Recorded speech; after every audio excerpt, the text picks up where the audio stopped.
I think there's just been a lot of outside noise, but our locker room is good, and that's what it is to be an Indiana Fever. I talked to Steph earlier in the day, too, and, I think we forget a lot of times, like, we're human, and she has feelings, and,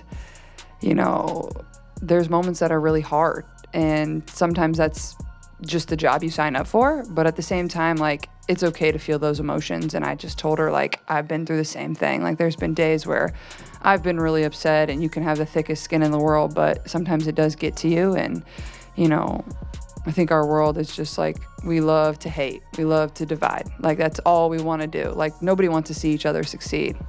And I think that's a really painful thing for myself to watch. A home crowd recently booed its own head coach before tip-off, a moment that left players visibly stunned and drew attention across the league.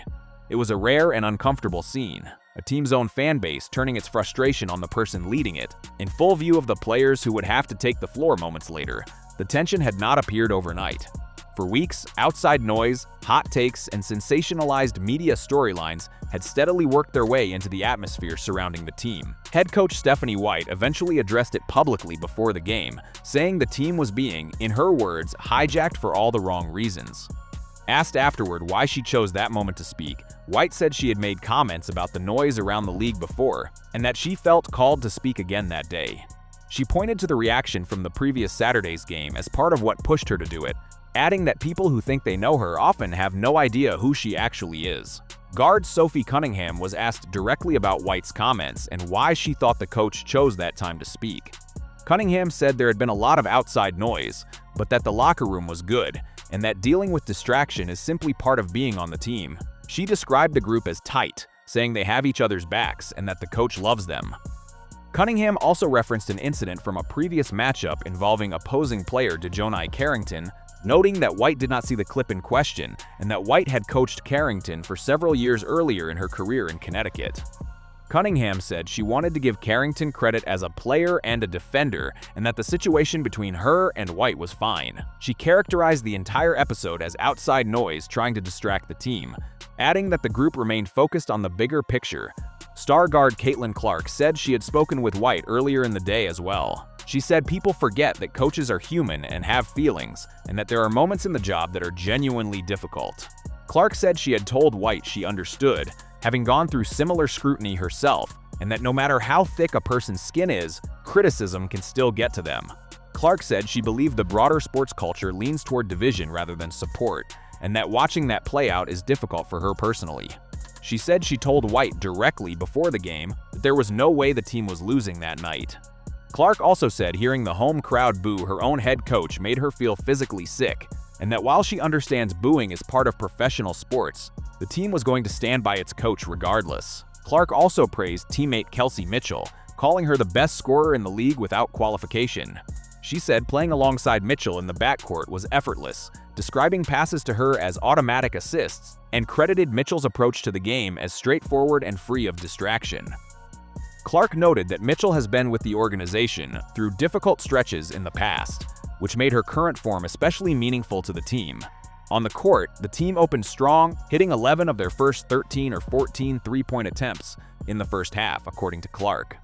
Cunningham said New York went on a 14-2 run in the third quarter that cut into the lead, a stretch she said the team needed to respond to more quickly. Clark acknowledged the same sequence, describing a stretch of missed shots, a turnover, and fouls that allowed New York back into the game, which prompted White to call a timeout. Clark said that unlike an earlier loss to Las Vegas, where the team felt like it was on its heels during a similar run, this time the group never felt like it was backpedaling, expecting the opponent's run and trusting they would answer it.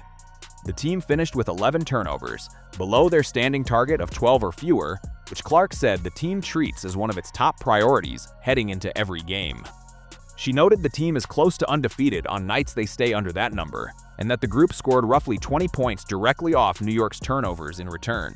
After the win, White was asked about her players' comments that they had wanted to win the game for her specifically. She said she was proud of them, describing the locker room as full of mature competitors who understand what the moment requires. She said that compared to a year ago, the team is fighting different battles but has shown the same character throughout, and called adversity a revealer of that character.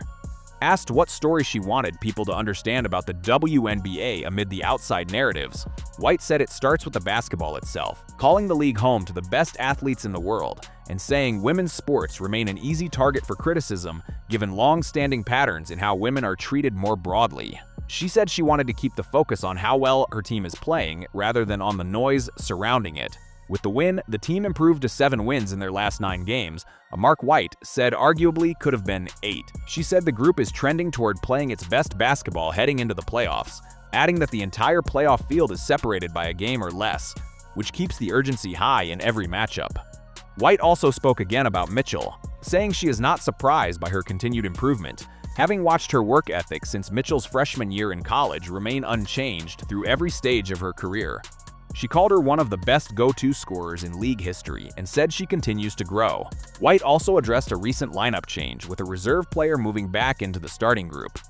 She said the shift allows more flexibility up front, giving the team better combinations at multiple positions and freeing up minutes for players who had been working their way back into the rotation, taken together. The outside's criticism directed at the team and its coaching staff has not fractured the group. By the players' own account, it pushed them closer together, and the win pushed a team already fighting for playoff positioning further into contention, heading into the stretch run of the season. That cohesion mattered because the circumstances surrounding the game could easily have pulled attention away from basketball. Instead, the players repeatedly returned to the same point. Whatever was being said outside the locker room did not reflect what they were experiencing inside it.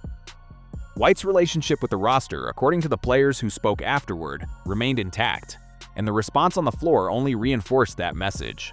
There was also something significant about the way the team handled New York's second-half push. The game could have followed a familiar pattern. A large early lead disappeared quickly, the opposing team found momentum, and the building had already carried an unusual amount of tension before the opening possession.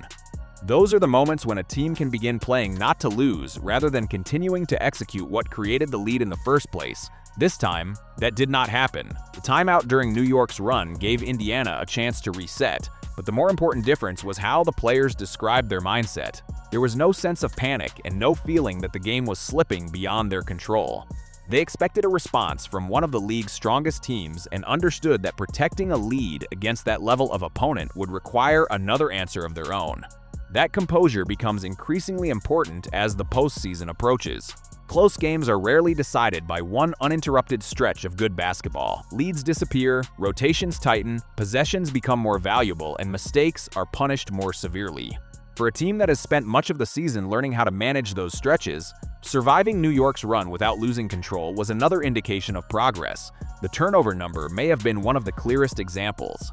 Keeping the total at 11 did more than satisfy an internal benchmark. It limited transition opportunities and prevented New York from consistently turning mistakes into easy offense. At the same time, Indiana created opportunities going the other direction, converting New York's giveaways into points and making possession management part of the difference. The performances of Mitchell and Clark also continued to shape what the offense can become. Mitchell's scoring gives the team a reliable option when possessions break down, while Clark's passing can create shots before the defense is fully organized. When both guards are operating comfortably, the pressure on opposing defenses changes significantly because focusing too heavily on one creates opportunities for the other. White's comments about the rotation suggested the coaching staff is still searching for the strongest combinations around that backcourt. Moving another player into the starting lineup was not presented as a permanent statement about hierarchy, but as a way to create more positional flexibility and stabilize the minutes available across the frontcourt. That experimentation is likely to continue because the standings leave little room for comfort. With teams separated by narrow margins, a short winning streak can change playoff positioning quickly, just as a brief losing stretch can undo weeks of progress. For Indiana, however, the immediate significance of this game went beyond the standings. The team entered the night surrounded by questions about its coach, its chemistry, and the reaction of its own crowd.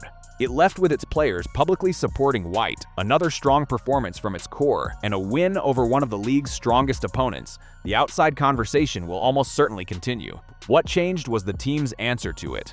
Rather than allowing the controversy to define the night, Indiana redirected attention back toward the court, where its recent results are becoming increasingly difficult to ignore.